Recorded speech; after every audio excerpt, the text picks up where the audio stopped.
Eto, real talk to Kikwento ko lang Kasi, Sana all. naalala ko talaga kanina sa sasakyan ko. Unang taon ko dito, 2017. Siyempre, bago lang ako no? Bago lang. May mga kasabayan akong ex-abroad na sila So, magagaling na sila mag-Arabic. Nasa Istiraha kami noon na ang bahay namin, ang accommodation na kinuha sa amin, Istiraha. Naubusan ng tubig.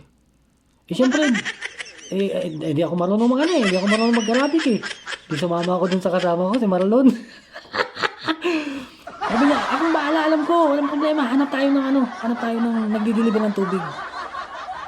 Libot kami, may sasakyan siya may sasakyan na sa kanyang inisyo.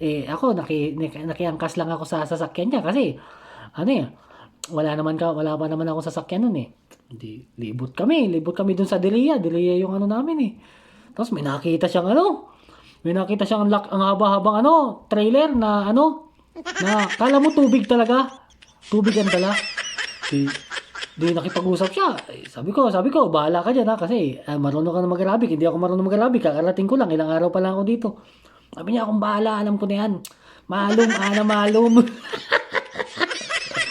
Hindi nagkausap na nila. Sabi niya, Moya, ang tubig, Moya yan, Moya. Sabi niya, Moya. Moya daw, punta. Di pinapunta namin doon sa... pinapunta namin sa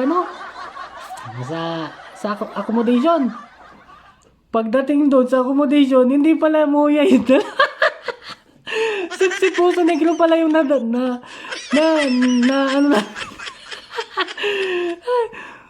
Nagpunta siya doon, si Puso Negro, hindi na namin masabing mali yung nakuha namin. Sabi ko, ikaw bahala dyan Di tinawag ngayon sa office. Sabi niya, boss, kasi nagkahanap kami ng tubig, walang tubig. Tapos, Puso Negro. si Puso Negro pala yung natawag niya ngayon. Binayaran na lang ng kumpanya yung si Puso Negro. Si Puso Negro yung accommodation namin. Imbis na tubig ang dala.